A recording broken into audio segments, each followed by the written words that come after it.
Birla soft एक ऐसी IT company जो कंप्यूटर प्रोग्रामिंग, कंसल्टिंग या फिर बात करें software development, IT consulting kind of service अपने जो क्लाइंट है उनको प्रोवाइड कराती है। अगर बात करें इसके जो क्लाइंट है किस सेक्टर को बिलोंग करते हैं, फिर कौन कौन से हैं, बैंकिंग हो गए, फाइनेंशियल सर्विस हो गए, इंश्योरेंस हो गए, लाइफ साइंस एंड उसके बाद एनर्जी रिसोर्स या फिर मैन्युफैक्चरिंग, ये सारे सेक्टर की बात करें, इन सब जगह ये कंपनी जो है बिरला सॉफ्ट अपनी सर्विसेज प्रोवाइड कराती है।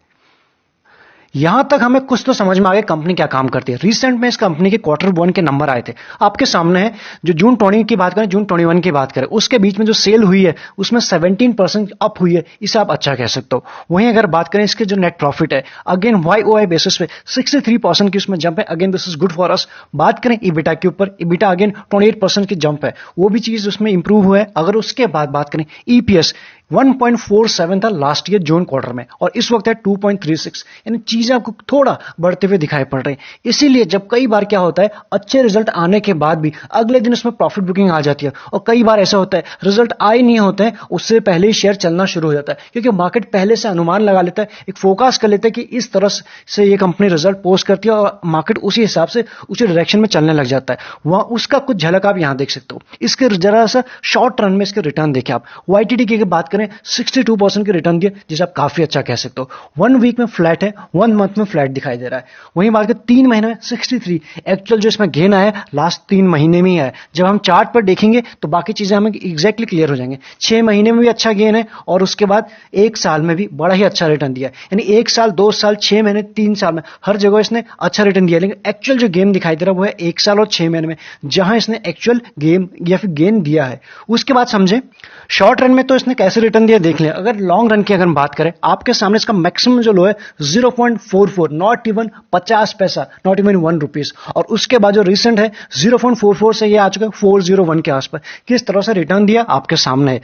जब कोई रिटर्न दिया है उसके पीछे डेफिनेटली कोई ना कोई रीजन रहा होगा। इसके लिए उसके जो बैलेंस शीट है उसको एक बार देख लेते हैं। यहां हमें बाकी चीजें क्लियर हो जाएंगी। 19 से लेकर अभी तक का डेटा हमारे सामने है।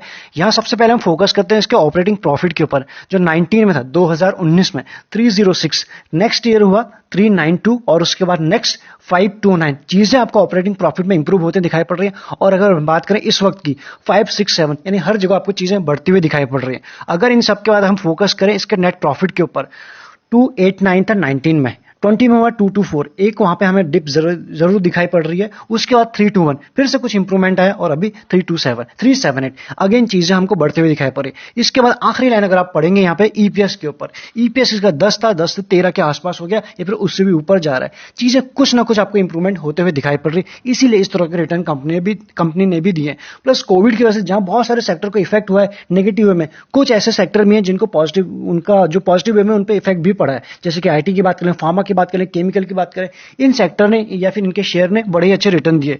हमने जस्ट देखा भी अभी रिजल्ट देख लिया, रेवेन्यू देख लिया। अगर हम बात करें इसके जो रेवेन्यू आता है कहां से, USA से जो आता है 79% इसका रेवेन्यू वहां से आता है। UK एंड यूरोप को मिला दें 11%, बाकी रेस्ट ऑफ द वर्ल्ड से आता है 10% के आसपास।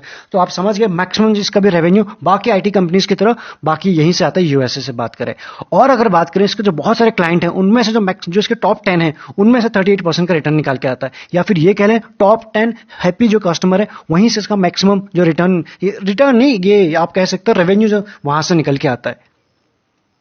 इन सब के बाद कंपनी को जरा अंदर से समझने की कोशिश करते हैं, इसके सेल्स ग्रोथ के ऊपर फोकस करते हैं। 5 साल में 5+ है, 3 साल में 4+ है, और 1 साल में जो इंप्रूवमेंट आया है, एक्चुअल जो गेन दिखाया है, एक्चुअल जो इसमें रिटर्न की बात कर लें या फिर जो इसकी सेल्स बढ़ी है वो 1 साल में हुआ है। इसीलिए हमको इसमें एक अच्छे, इस शेयर ने 1 साल में अच्छे रिटर्न दिए हैं जो हमने जस्ट देखा भी। अगर हम फोकस करें इसके प्रॉफिट ग्रोथ के ऊपर, 5 साल में फ्लैट था, 3 साल में 2.3%, और 1 साल में आप देख सकते हो चीजें आपको इंप्रूव होते हुए दिखाई पड़ रही, ग्राफ के फॉर्म में भी दिख रही है। फोकस करते हैं इसके ROE के ऊपर। अगेन ROE की बात करें 5 साल में 13, और इस बार 14 के बीच में है, जिसे आप ओके कह सकते हो। फोकस करते हैं ROCE के ऊपर। 16 से लेकर हो चुका है 22, यानी चीजें आपको ROCE के फॉर्म में यहां पर आपको बढ़ती हुई दिखाई दे रही है, फिर इंप्रूव होते दिखाई पड़ रही, जो हमारे लिए अच्छी बात है। इसके बाद डेट, इसके ऊपर कुछ भी नहीं है, एक डेट फ्री कंपनी है। Again this is good for us. Next focus करते हैं इसके शेयर होल्डिंग पैटर्न के ऊपर। जो प्रमोटर के पास 40+ उन्हीं के पास है, और वहीं बात करें FIS के पास 17+ है, एंड DIS के पास 19+ है, यानी स्मार्ट मनीज के पास भी अच्छी होल्डिंग है इस कंपनी में। पब्लिक की बात करें 22+ है, यानी पब्लिक का भी इंटरेस्ट काफी बना हुआ है इस कंपनी के ऊपर। और ये जो डेटा बना है वो बना है यहाँ से सितंबर से लेकर जून 21 तक का डेटा हमारे सामने है। प्रमोटर के पास 40 थे, अभी भी 40 प्लस ही है। वहीं बात करें एफआईएस के 22 से हो चुका है 17। प्रॉफिट बुकिंग यहाँ पे इन्होंने की थी दिसंबर क्वार्टर में और तब से उसी को उतना ही रखा है। ये जरा जरा कम कर रहे हैं, यानी 17.52 था दिसंबर में, अभी है 17.29। धीरे धीरे करके कम कर रहे हैं, लेकिन अभी भी एक अच्छी होल्डिंग अभी उनके पास है।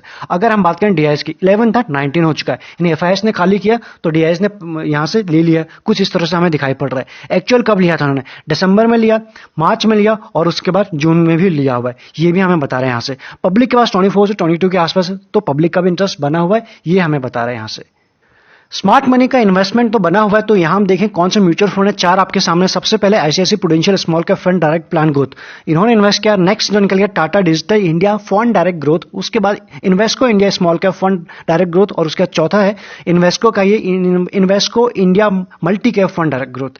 ये वो 4 फंड है एज ऑफ नाउ, जिन्होंने एज ऑफ नाउ इसके ऊपर इन्वेस्ट किया। जब आप अपनी रिसर्च करेंगे तो आपको और भी फंड निकल के आएंगे, तो सिर्फ इतने ही नहीं कि सिर्फ 4 ही हैं, और भी हो सकते हैं। इन सब के बाद अगर प्लेजिंग के ऊपर फोकस करें, एज ऑफ नाउ 0 प्लेजिंग है, जो हमारे लिए अच्छी बात है। मतलब प्लेजिंग जो प्रमोटर है उन्होंने कोई भी शेयर प्लेज नहीं रखा है किसी भी क्वार्टर में। This is good for us. इन सब के बाद जो मार्केट में एनालिस्ट बैठे हैं उनकी सुने तो 100% एज ऑफ नाउ इस शेयर के ऊपर बुलिश है या फिर बाय की रेटिंग दे रहे हैं। आपको अच्छे से अपनी रिसर्च करनी, उसके बाद ही कोई डिसीजन लेना है। रिजल्ट आ चुके हैं, रिटर्न दे चुके हैं, उसके बाद अब क्या हो सकता है वो हमें अच्छे से रिसर्च करनी है, उसके बाद ही कोई हमें बाइंग या फिर सेलिंग करनी है।